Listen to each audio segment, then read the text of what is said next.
Good evening. I'm Rachel Floor, Executive Director of the John F. Kennedy Library Foundation. On behalf of all of my library and foundation colleagues, I'm delighted to welcome all of you who are watching tonight's evening program online. I would also like to acknowledge the generous support of our underwriters of the Kennedy Library Forum's lead sponsors, Bank of America and the Lowell Institute, as well as the Mass Cultural Council and our media sponsor, the Boston Globe. We look forward to a robust question and answer period this evening. You'll see full instructions on screen for submitting your questions via email or comments on our YouTube page during the program. Before we get started, I want to take a moment to mention that as the nation marks the 60th anniversary of President Kennedy's death tomorrow, the JFK Library will host a special commemoration, including a display of items from the funeral and 3 separate musical performances from 11 a.m. to 12 p.m. in the library's main pavilion. Admissions to the museum is free tomorrow, but the library will close early at 2:30 due to the Thanksgiving holiday. And while tomorrow is the day that we mark the anniversary of President Kennedy's death, it is also an opportunity to remember how he lived, his service and sacrifice, his defense of democracy, and his commitment to building a more just and peaceful world. This is exactly the premise of an opinion piece published today by Time and co-authored by tonight's guest, Sharron Wilkins Conrad, and regular Kennedy Library Forum contributor, Ellen Fitzpatrick. Their piece is titled Remember JFK Not for His Assassination, but for His Civil Rights Advocacy. And it invites us, and I quote, that as we reflect on the death of President Kennedy, to recall that amid the turmoil of his times, he found the determination to lead the nation forward despite profound divisions within the country. And so as we gather tonight on the eve of the anniversary of a very dark day in American history, we are particularly grateful to have this opportunity to remember President Kennedy's life and legacy by exploring African American perceptions of President Kennedy's legacy on civil rights with our distinguished guests tonight. I'm now honored to introduce tonight's speakers. I'm so pleased to extend a warm virtual welcome to the library to Dr. Conrad, an associate professor of history at Tarrant County College and a senior fellow at Southern Methodist University Center for Presidential History. Her teaching and research interpret how the civil rights movement intersects with the American presidency. Her book manuscript, The Trinity, John Kennedy, Lyndon Johnson, and African American Memory, explores the way perceptions of Kennedy and Johnson's civil rights leadership developed, hardened, and still circulate within the African American community. And I'm so glad to welcome our moderator for this evening back to the library virtually. Kellie Carter Jackson is the Michael and Denise Kellen 68 Associate Professor in the Department of Africana Studies at Wellesley College. An award-winning author and a podcast host, she's been featured in documentaries and serves as a historian in residence for the Museum of African American History in Boston and a commissioner for the Massachusetts Historical Commission. Her next book, We Refuse, A Forceful History of Black Resistance to White Supremacy, will be published next year. Please join me in welcoming our special guests. Over to you, Kellie. Thank you. Hello, everyone. Good evening, wherever you are. Good afternoon, good evening. Thank you so much for joining us on this Zoom. I am so excited tonight. This is my second time taking part in sort of like an author Q&A. And it's really just an honor and a pleasure to be with you, Sharron. So I want to first thank you for all of the work that you have contributed to sort of the history and the memory of JFK. You have written some incredible pieces. And I kind of want to start with that. But before we get there, the last time I was at the JFK Library, if we have any like repeat offenders, people who had showed up before, I was in conversation with John Avallone. He had written a book about Lincoln called Lincoln and the Fight for Peace. And it's a fantastic book. And while I was thinking about his book and thinking about being in conversation with you and also in the space that is the Kennedy Library, I couldn't help but connect the two presidents to see how much Lincoln and JFK are not necessarily in conversation with each other, but that so much of their leadership and even some parts of their personality, and certainly their tragic demise is, the same. You have two presidents who have been assassinated. You have two presidents that are dealing very intensely with the issue of civil rights and Black freedom. You had two presidents that were both known for being willing to listen to the Black public, to listen to what Black leaders were saying. And you had two leaders that were also willing to sort of evolve and pivot when necessary. And I wonder if you thought about that connection as well. I know that when we think of the presidents, there's always a tendency to compare or contrast people's leadership roles. But when you think about President Kennedy, do you also think about Lincoln?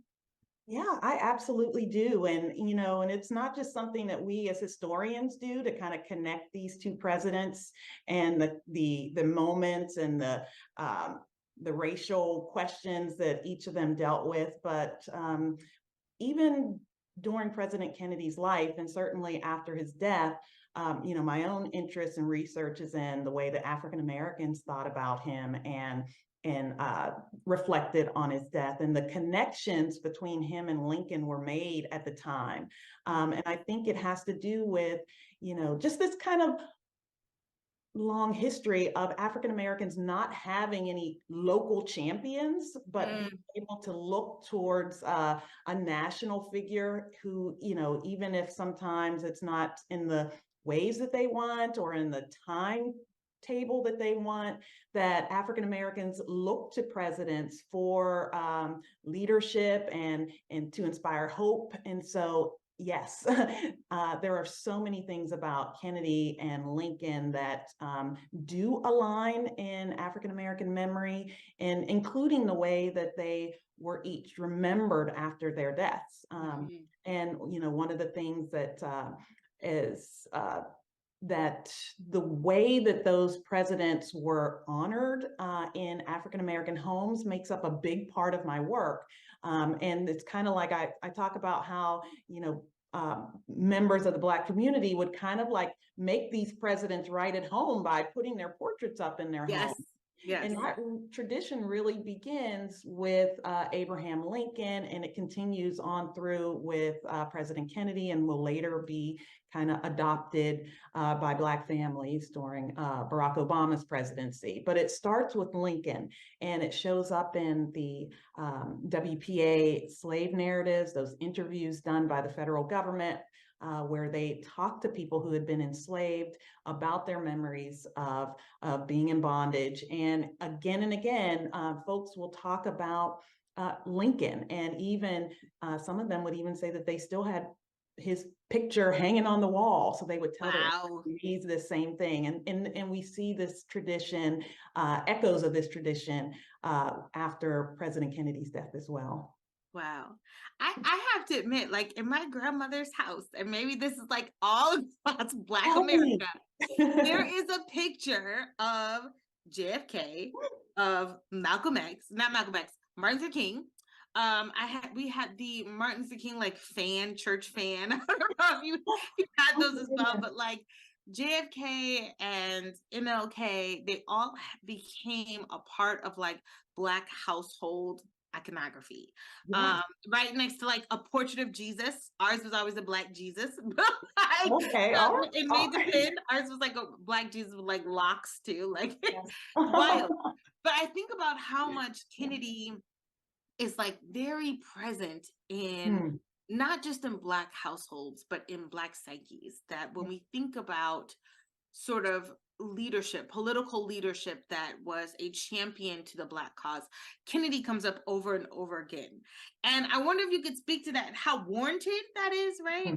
But also like, I think there's this way that we think about history and the way that we think about memory, and sort of like history being what happened, we can't change it, but memory being this very malleable thing that sort of changes with each generation to represent more meaning than fact. And so I wondered if you could speak to both of those areas.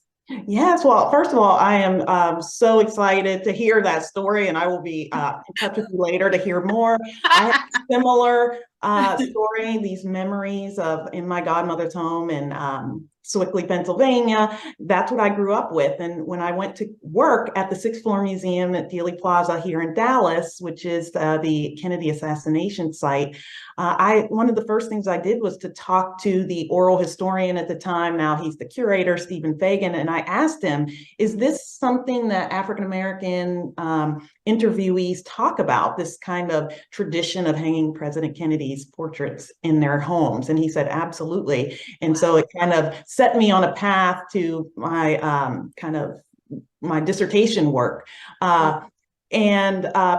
But to your question, I do think that this idea of Kennedy and the way that he is remembered, it features so important in my work because the way that historians talk about John Kennedy's civil rights legacy, and the way that, even like the C-SPAN presidential historians poll that they do periodically, where they ask presidential historians to rank presidents. Yeah. And one of the categories they ask those historians to consider is which president most pursued justice for all.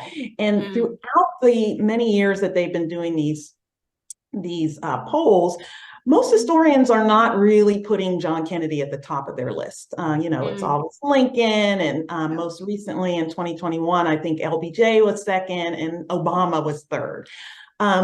But I think that is in stark contradiction to the way that African American citizens, everyday folks, think about and remember John Kennedy. As early as 1966, pollsters were asking, which of the past 5 presidents has done the most for civil rights? And African Americans are choosing John Kennedy by more than 50 percentage points. And this is just 2 years after the Civil Rights Act is signed into law. And, just 1 year after the Voting Rights Act is signed by Lyndon Johnson. But Lyndon Johnson doesn't really factor into their sense of who's done the most. And so there is, which is crazy because Johnson's done a lot.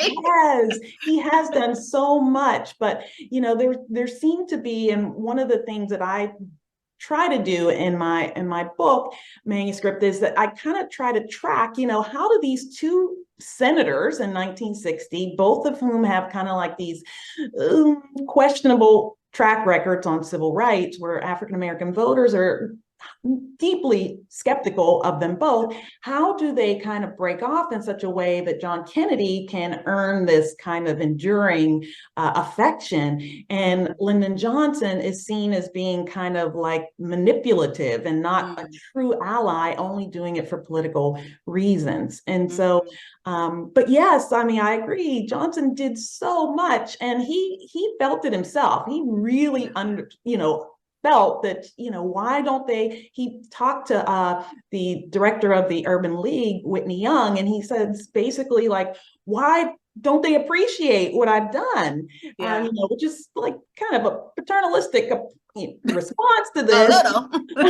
But nonetheless, he gets it. He understands that, he's not getting the credit that he feels that he's earned.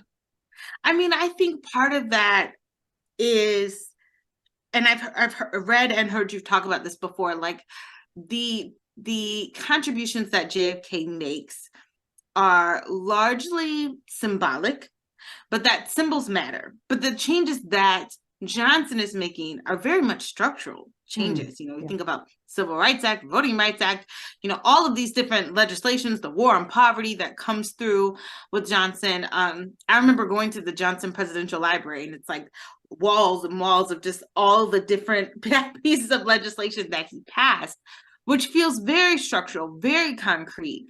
And with Kennedy, his civil rights work feels much more symbolic. It's the phone call to Coretta Scott. It's sort of like the speech that he gives on June 11th. That is not necessarily policy, is not policy, actually.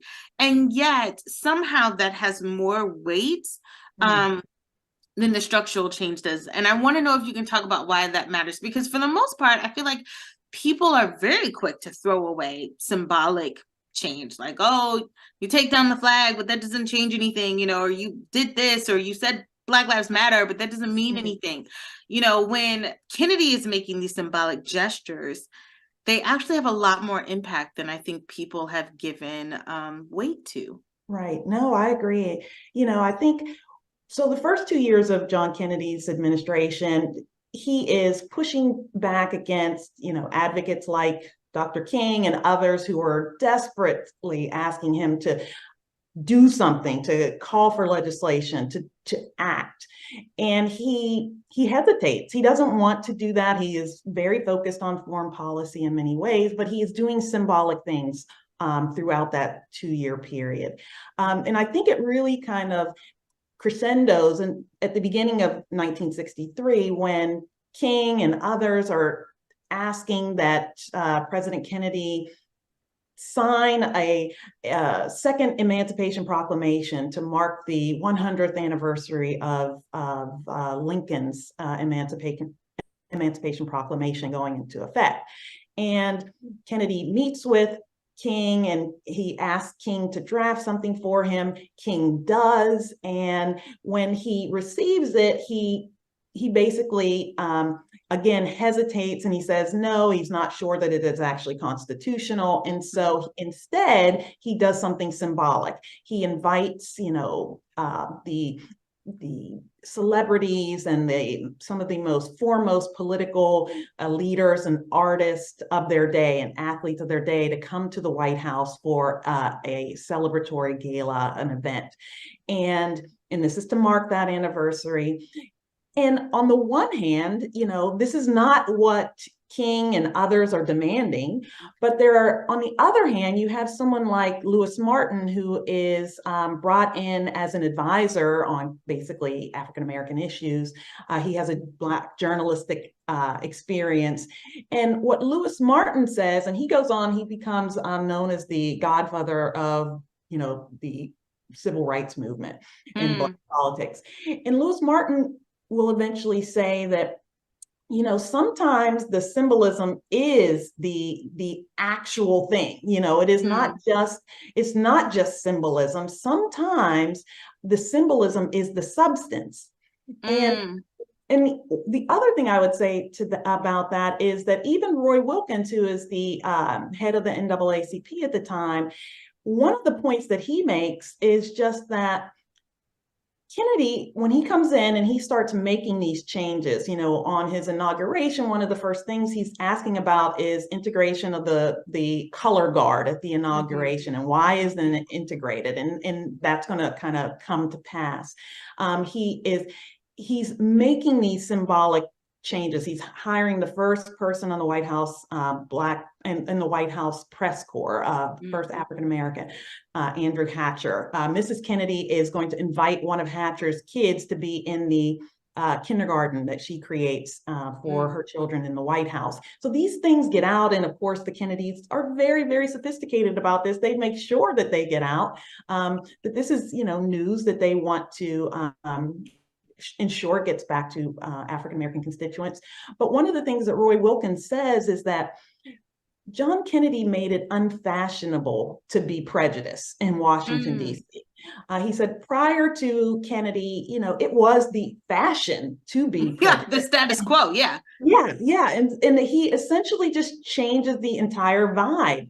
Now, of course, there's still, Jim Crow, and there's still kind of prejudice in the nation's capital, but there is definitely a change in tone. And I do think that symbolic change, and eventually, as you mentioned, the June 11th Civil Rights Address, his moral, his focus on the moral aspects of morality. Ending this. Yes, morality.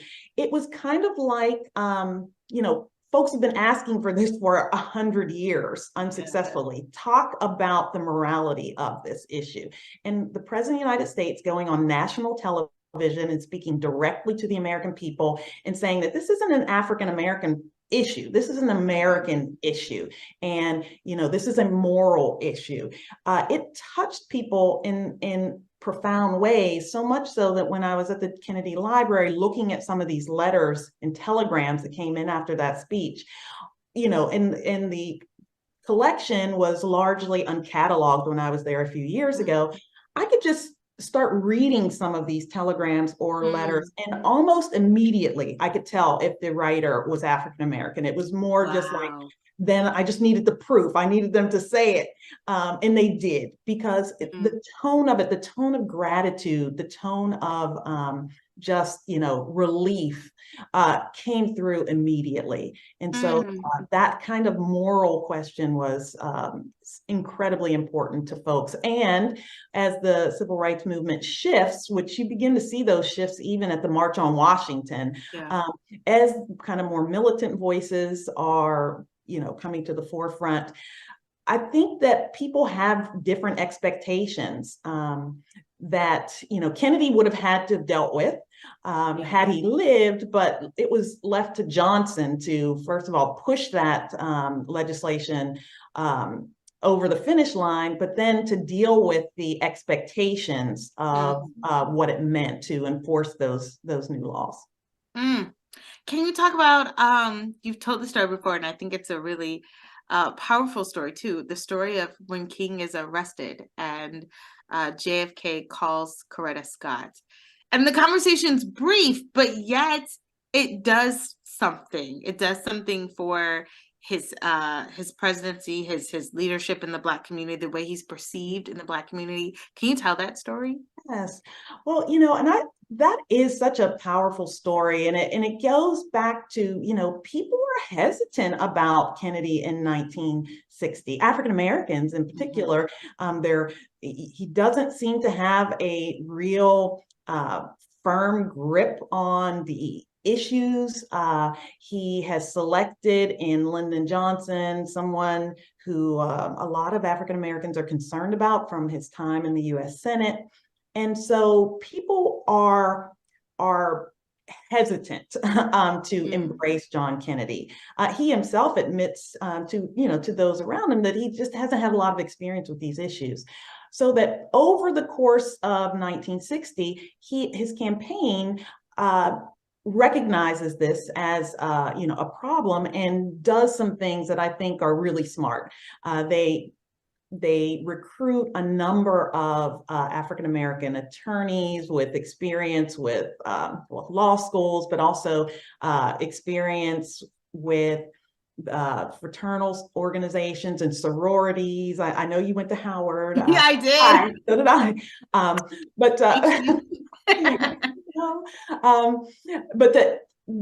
So they're very smart about the people that they surround the candidate with. And so that by, October, so, just a few weeks before the campaign, when Martin Luther King is arrested on, quite frankly, just ridiculous charges related to routine traffic stop, but he is sentenced to kind of hard time in the state penitentiary. And when the people around Mrs. King reach out to the Kennedy team, Harris Wofford and others, kind of eventually with Lewis Martin, they convinced the candidate to call Mrs. King and just inquire about how she's doing. She's very, very pregnant at that moment, and she's deeply, understandably worried about her husband's condition and whether or not he's ever going to come home. They had been reaching out to the campaign of Richard Nixon, because actually Nixon and King had a kind of a political friendship. I didn't know that. Yeah. And so they expected Nixon to kind of step up and do something and speak out, and he refused. He wouldn't. So that when Kennedy does make that call, and as you say, it's super brief. He basically is just saying, hello, I'm thinking about you, and if there's anything I can do. And she's grateful. And of course, when Bobby Kennedy, the campaign manager, finds out about this, he is horrified, because he's rightly concerned that, oh my goodness, if folks in the South get wind of this is going to be devastating in the final weeks of the campaign. And so, they don't want this to get out, but of course the King people, they do want it to get out. King will be released. And but there are people in the campaign who are responsible for outreach. They see this as an opportunity to kind of acknowledge what's happened. And so they create this pamphlet, this brochure, which they call the Blue Bomb, that basically has quotes from Mrs. King after, her conversation with Senator Kennedy. They have quotes from Martin Luther King himself, but importantly, they also put quotes from Daddy King, the senior, who is a Republican and a Nixon supporter. And they just put these quotes out there, and they say something like, Senator Kennedy, the candidate with a heart, versus, no comment Nixon. And they print like millions of these brochures and distribute them to Black churches the weekend before the election. And it's very under the radar. Most people have no idea that this is happening, but the African American community does get the message, and they are deeply moved by this. And in fact, Daddy King says that, what, I don't care if he is Catholic, I'm going to take a whole suitcase full of votes and put it in his lap. Which I think says a lot about Daddy King, but it also says a lot about what it meant to him and to the Black community that he, that he would take the time to call a frightened wife who's pregnant to just reassure her. This story is so incredible to me because Kennedy doesn't get King out of jail. It's not like he calls the county sheriff and says, let him out. It was something that the Black community actually mobilized around. They took that 1 2-minute phone call, let's say, and used that to shape a whole narrative that Kennedy actually comes beholden to, whether he likes it or not. Do you know what I mean? In terms of how Black people have labeled him or made him in this, the civil rights president. The same thing happens to Lincoln as well. Lincoln is not necessarily pro-Black people, but they force his hand in ways where he can't. It looks bad for him to operate outside of that. And so he, he allows it to persist. But well, and there are some calls that are being made from Bobby Kennedy down there to kind of grease the wheels of justice. But you're right, Kennedy himself, John Kennedy himself, is not speaking out publicly about this, although he is asked by reporters about this, and he's not pleased because he thought that this was just kind of like a private call, and he understands the potential downsides of this getting out in the way that it could swing a close election. But nonetheless, he is going to say, yeah, well, she's a friend of mine. He's basically going to just leave it there, and it pretty much goes away for the larger public. But it does, it makes a huge impact in the perceptions of who he is and why Black voters should vote for him. Why do you think we as the public are so fixated on Kennedy's death and assassination more than we are his stance on civil rights and his relationship to the Black community? Because we've had, obviously, presidents who have been assassinated before, presidents who have been shot before, Lincoln being a prime example. But I know we're going back to Lincoln, probably because I'm a 19th century historian, but we don't fixate on Lincoln's death as much as we do his role during the war, his relationship to slavery, him as the great emancipator, comes through much more as his identity, as the great emancipator, than it does his assassination. But I feel like with Kennedy, the center of his story becomes the assassination, and the periphery becomes everything sort of else around that. Why do you think that is? I mean, do we just blame the History Channel and all their conspiracy theories? How should we think about this? Well, and this is what Ellen Fitzpatrick and I were trying to address in the op-ed that's in Time today, is that there is so much focus on, the assassination itself and the details surrounding that. But, there is much more to Kennedy's legacy. And I think, to answer your question, the reason we are so fixated on it, I think has to just do with, well, so many factors. First of all, he was the youngest president ever elected. And so he was seen as kind of, still having so much to do. When we think about Abraham Lincoln and when we see those photographs of him over the course of his presidency, we see him aging so dramatically. But with Kennedy, we have images of him, playing football with his brothers and his young children. And so, he's just so young, and there's just such a sense of kind of, stopped in the middle of this life that had so much to offer still.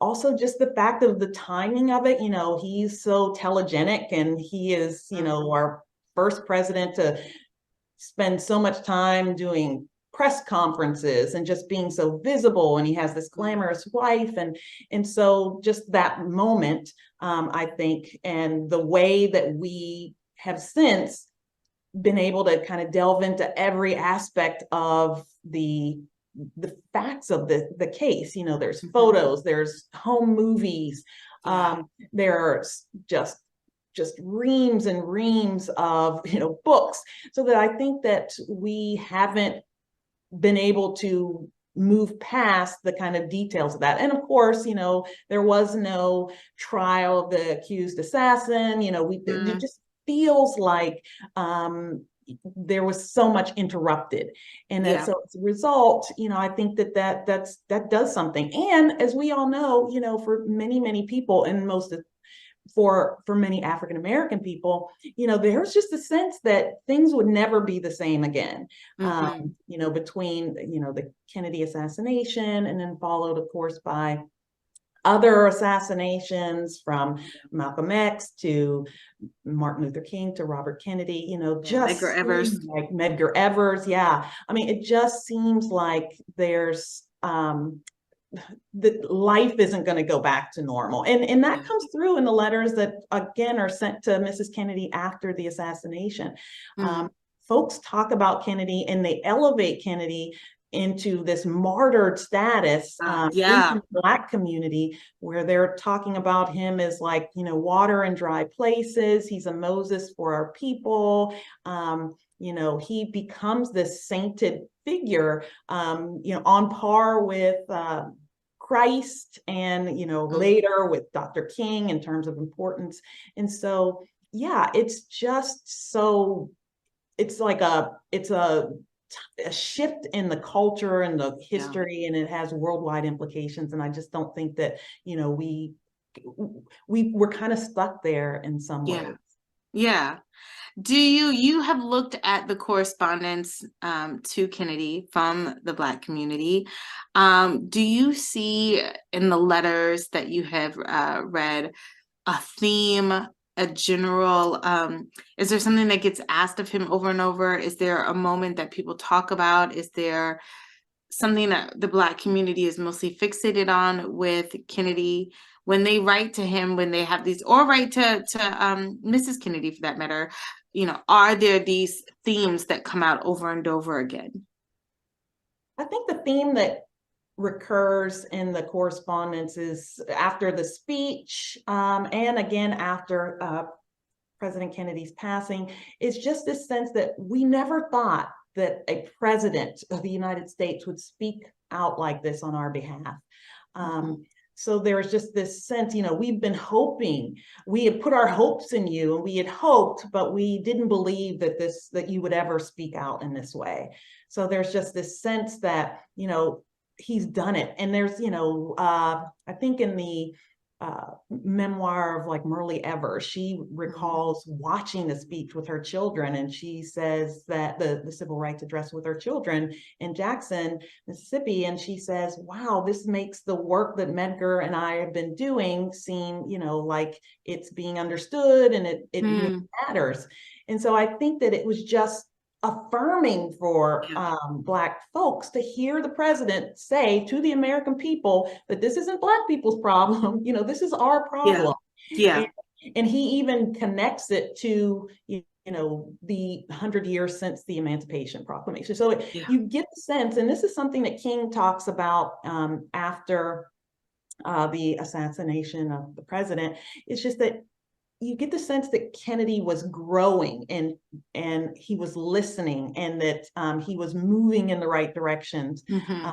And so what King talks about is that, there was this new Kennedy that came about in the last month of his life. And he says, and he was moving in a very appealing direction. And so there was just this sense that, there was hope and opportunity that was curtailed by the death. And so with the assassination, there's a recurring theme about just, hope is lost, who can we turn to? No one else is going to act for us in this way. And he died for us, which is such a specific thing to the African-American letters that came in. He died for civil rights. He's a martyr to the civil rights cause. And, so that's a very unique aspect of the letters. From Black citizens.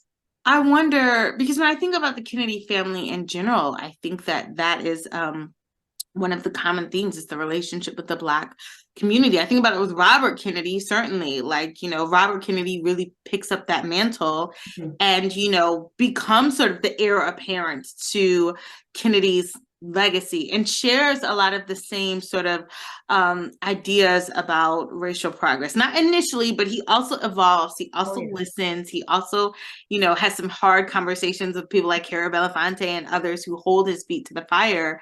And I wonder, and this sounds so maybe like a silly question, but how when people are sort of developing their ideas about race and racism, it's like, I'm not a racist. Some of my best friends are Black people, how do we think about Kennedy and his personal relationships? Can you name meaningful relationships with people that he had in the African-American community? I don't think people would think Lincoln and Frederick Douglass were friends, but Frederick Douglass was that person who met with Lincoln and held his feet to the fire. I feel like, I don't know that I would say King and Kennedy are friends, but he's certainly a person that's holding his feet to the fire.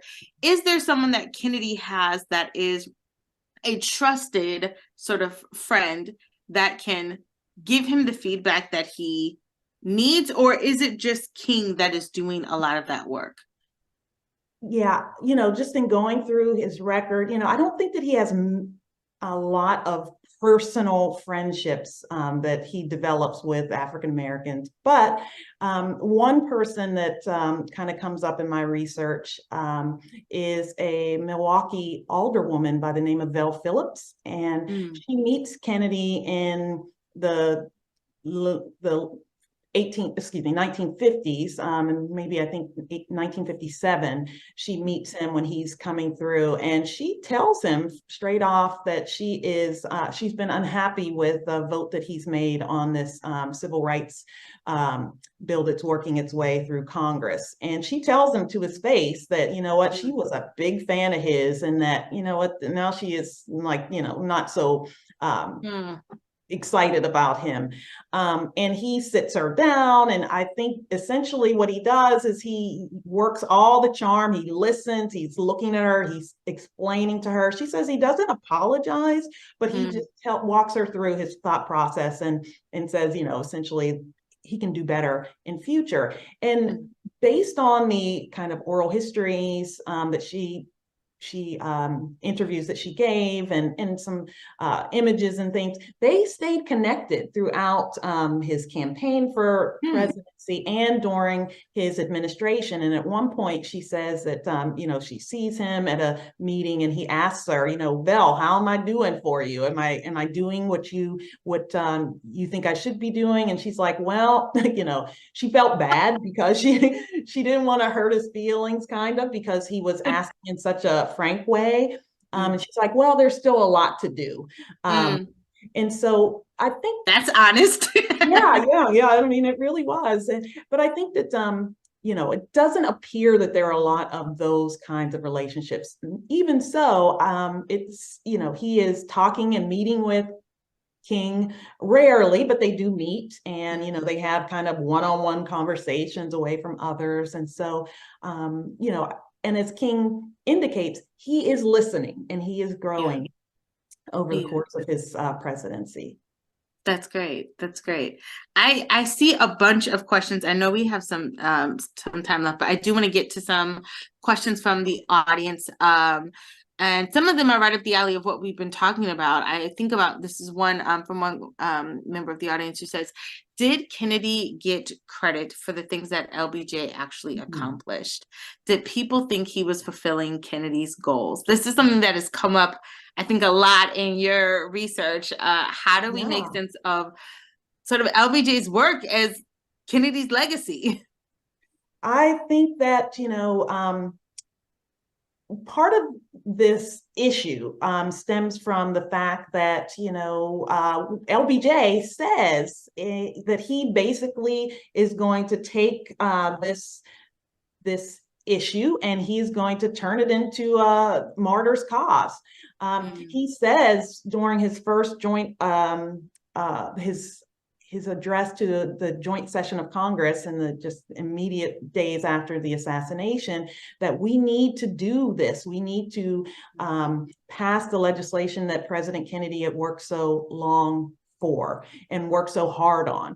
And so in his own language, he seems to be kind of ceding the credit to Kennedy, but it's strategic. He understands that in order to get this done, that this is an opportunity to pass this legislation that, by the way, LBJ had been pushing for a while. He was trying to advise Kennedy's team on how to work Congress and basically saying you're not doing it right throughout the time when this came forward. And so he understands the importance of getting it done, but he also recognizes the value of aligning it with Kennedy's legacy. And so when African Americans, and they do again and again in kind of interviews and in letters, they basically say, this is Kennedy's legislation, and it's just Johnson is on his coattails or whatever.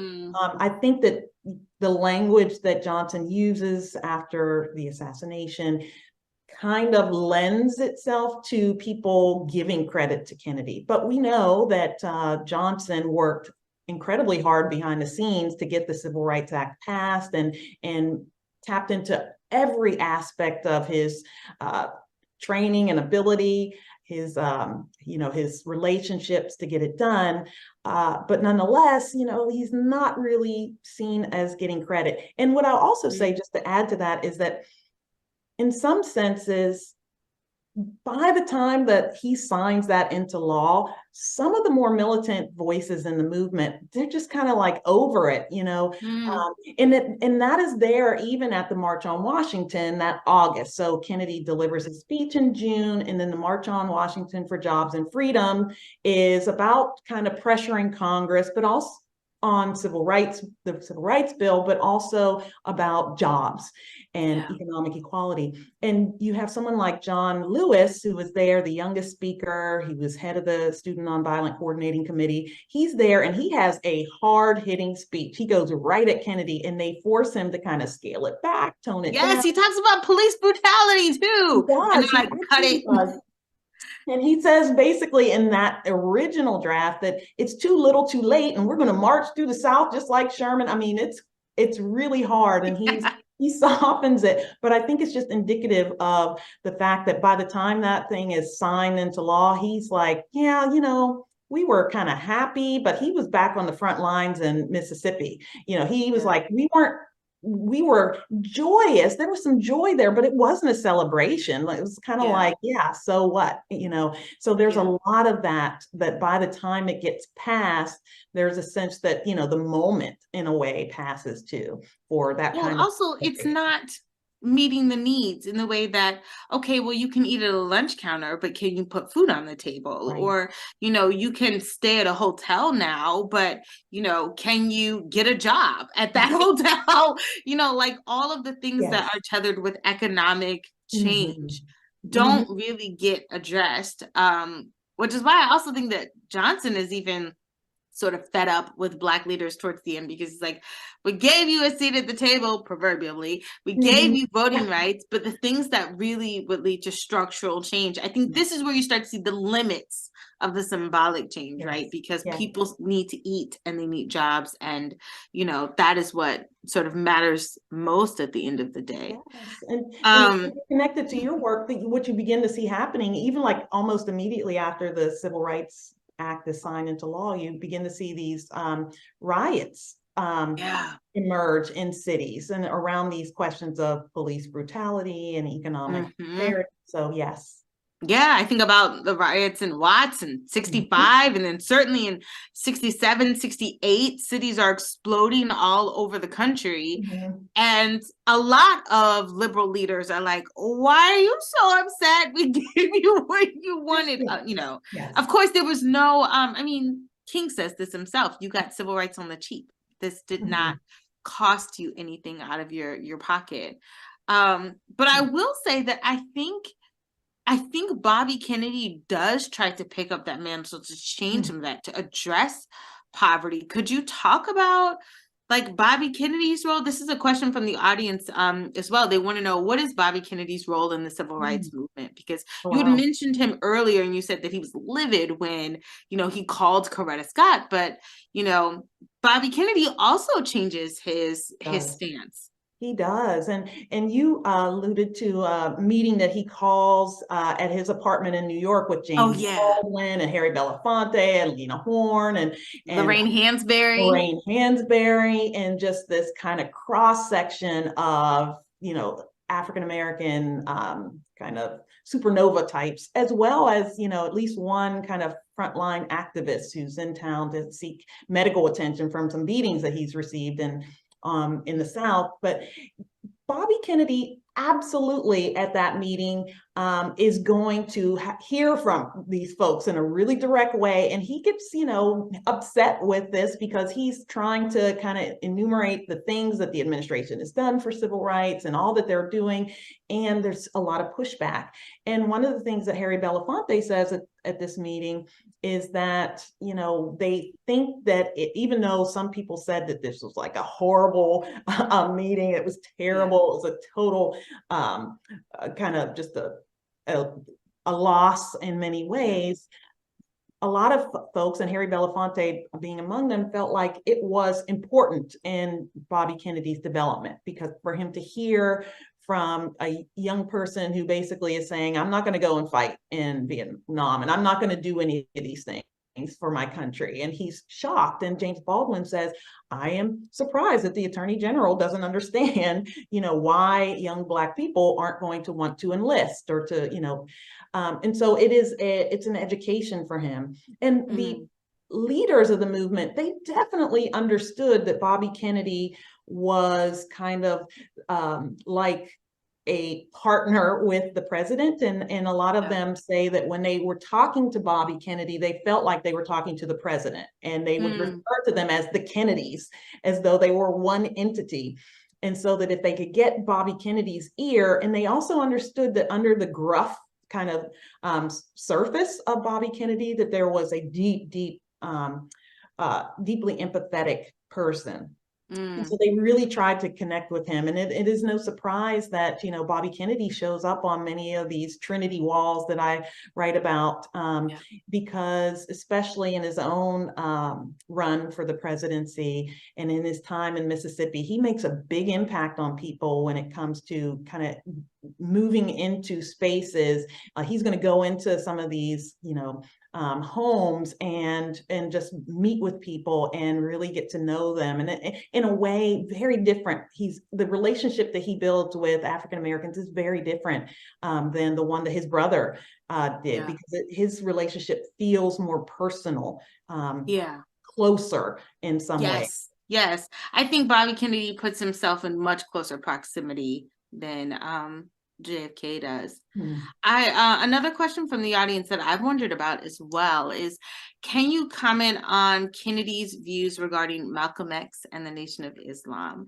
I think we talk a lot about, Malcolm or Martin Luther King Jr. and Kennedy, but is Malcolm X, is the Nation of Islam, is some of these more radical groups, is he thinking of them alongside the civil rights movement as well? Does he see them as fringe? Is he, how often do they come up sort of in his conversation or approach? I actually don't know the answer to that, or not in any kind of depth. I think that, for the time, Dr. King was seen as a radical. So you can imagine that, Malcolm X and the Nation of Islam, it will come across as, way on the fringes for folks in the Kennedy administration. And certainly someone like, jumping ahead a little bit, someone like LBJ, he is very specific on who he wants to interact with. He wants to interact with King and Roy Wilkins and Whitney Young. He doesn't want to have anything to do with these young upstarts who don't understand the legislative process and can care less about, all of his efforts and kind of and all the machinations going on at Congress. And so he's very specific about who he wants to interact with. And just in general, there is this whole conversation with Malcolm X, when he is suspended essentially from the Nation of Islam for speaking out after Kennedy's assassination. Yes, I was going to bring that up. Yeah, Elijah Muhammad is like, basically, don't say anything. They love this man. They love this man. Do not say anything. And Malcolm X, being Malcolm X, he has to speak. And he says, it's a case of chickens coming home to roost. And when chickens come home to roost, that never makes me sad. It makes me glad. It creates this whole rift. And so I don't have a specific answer on that, but I mean, just based on, the relative way that King is seen as being dangerous, he is cavorting with communists and everything. They were really nervous about King. I suspect that they were really, really nervous about the Nation of Islam and Malcolm X. Yeah, because I wonder, I mean, I know you said you can't necessarily address this, but just how Malcolm X's response to his assassination, does that resonate, given that there was so much love for John F. Kennedy, for Malcolm X to say that, and who's also someone who's highly beloved at the time as well. People appreciate it. People felt like he always spoke truth to power. It feels in conflict with one another to hear Malcolm X talk about Kennedy in this way. But I wonder too, like, if people are, if people in the Black community were also upset with Malcolm X over saying those comments. So, and yet, King is saying some of the same things when it comes to the violence and the hate that's circulating in the country and has been permitted to kind of permeate the nation. Kind of creates an environment where something like the assassination of the president is possible. I mean, he's saying it in a different way, but it's essentially the same message that, if our leaders aren't going to crack down on this and address this kind of rage and violence and the rhetoric and the brutality that's happening, that it's going to create an environment where something like this can happen. So, and then there's also just a lot of kind of, well, I'll leave it there, but there's, I do think that there is a sense that, yes, probably Malcolm went too far in saying it in the way that he said it, but the kind of larger point that, violence begets violence is something that, even King had to acknowledge. Yeah. I mean, because it also is, King is assassinated as well. I wonder, I know we have a few questions and I want to try to get to all of them. Can you talk about your assessment of the Kennedy's administration's efforts behind civil rights legislation in the summer and the fall of 1963? So we're several months out from Kennedy's assassination, and there's the March on Washington has happened. What is the White House thinking about? What is their strategy for going forward after a monumental march like this? Yeah, well, one of the things that Johnson is saying to the Kennedy administration, to his colleagues in the administration, is that they're not going about it in the best way. They're not talking to the right people. They are not providing the right kind of leverage. And that, and honestly, the speech that Kennedy gives in June is kind of like the culmination of a lot of things that are feeding him, from King pushing and pressuring him on the Second Emancipation Proclamation, Johnson coming back from delivering a speech at Gettysburg about where he's making a lot of the same arguments that will ultimately end up in the president's speech. And I do believe that conversation with Bobby Kennedy and James Baldwin and others that summer will also influence it. But still, that's not the same thing as doing the work on Capitol Hill. And so there's a lot of belief that had Kennedy lived, that yes, definitely some civil rights bill would have come out of it. And it was, things were falling into place on Capitol Hill that made it clear that, the president was going to get this legislation. But whether or not it would have been as strong a piece of legislation as what Lyndon Johnson was able to get passed later. As robust. Yeah, as robust is a big question. But of course, this is one of the things that, the loss of the president is ultimately going to, sadly, going to lead to a stronger civil rights bill than likely would have been passed, just based on what, was happening and the negotiations that were happening in Congress. I think we have time for one more question, and it's going to come from me. Use my privilege as the moderator. Yes, do it. I want to know if you can talk about, one, what you want readers to take away from your work. And two, if you can talk about what are some of the greatest challenges that you have faced in doing this kind of work, in writing about someone that is so beloved and also so complicated in the public memory, and then tethering that to civil rights in the Black community, and Black history and memory. How do you sort of address obstacles in your own research? Well, I'm going to take the second question first, because one of the things that actually surprised me the most as I started on this endeavor, and I feel like, every time I talk about this, I hear from someone like you who has a similar memory of these kind of images and growing up. And, I feel like everybody's a foot soldier. I'm getting text messages all the time where people are seeing this, out there in films and whatever. And it's so awesome. But one of the things that surprised me was just how much pushback that I would get when I talked about, Johnson's contributions. Some people really do recognize Lyndon Johnson's contributions, but some people do not want, their image of Kennedy questioned. They don't like, just looking over the full course of his presidency, political career, to see that, he kind of was slow to the kind of taking up legislation and moving beyond symbolism. And so, I've gotten some pushback, largely from some older folks with these memories. They really, they don't like me messing with their Kennedy. So that I find that interesting, and of course that I'm speaking specifically of African Americans. So, that's a challenge to get people to think beyond kind of their kind of heroic memory of Kennedy and their sense that he was a martyr to the cause. But I think what I really want people to take away is the value of acknowledging the history that is happening, kind of the grassroots history, the community history, these oral histories, these kind of the material culture that historians kind of reference sometimes, but they don't really understand, because because I think it says so much. You know, when Barack Obama came on the scene and he won in Iowa, and then Hillary Clinton in 2008 won in New Hampshire, and then he bounced back in South Carolina, largely with the Black vote.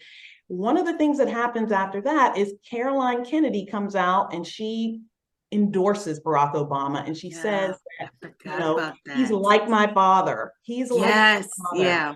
And I think that gave a lot of African Americans who were skeptical of Obama still at that point, and a lot of them still looked at Bill Clinton and Hillary. Bill was our first Black president, according to Toni Morrison. You know, they still felt a lot of affinity for the Clintons. I think that with her coming out and endorsing him and saying he's like my father, it was almost like a permission structure for some to say, oh, he can win. He is like, and so I think that if we don't understand these hidden conversations, these hidden understandings of the past, historians miss out on really appreciating, you know, African-American politics, African-American. And I will say this, just this past week, New York Times, Sienna did a poll and said that like 20% of African-Americans were thinking about voting for Robert Kennedy, Jr. Wow. Yeah, now, you know, it's early days, but I do think there's something there. There's that Kennedy name. And if you don't appreciate this, if you just go by what historians say and their understanding of Kennedy's civil rights without really understanding what's going on the ground,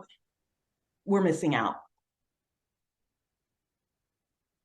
Well, that is our time for tonight. I want to say thank you so much, Sharron. This was such a pleasure. This flew by. It really did, as all good conversations do. If you have not checked out Sharron Conrad's wonderful and brilliant op-ed in Time Magazine, run to your computer, click on it, read it, enjoy it, share with your family over Thanksgiving. We cannot wait for your book to be out in the world and for all of the contributions you have just created for the field of history writ large. We're so grateful. And speaking of gratefulness, everyone have a happy Thanksgiving. Thank you to the John F. Kennedy Library for putting together this wonderful panel, and we look forward to many more in the future. Yes, it's a pleasure talking with you. And the pleasure is mine. The pleasure is mine. Take care, everyone. Good night. Bye-bye.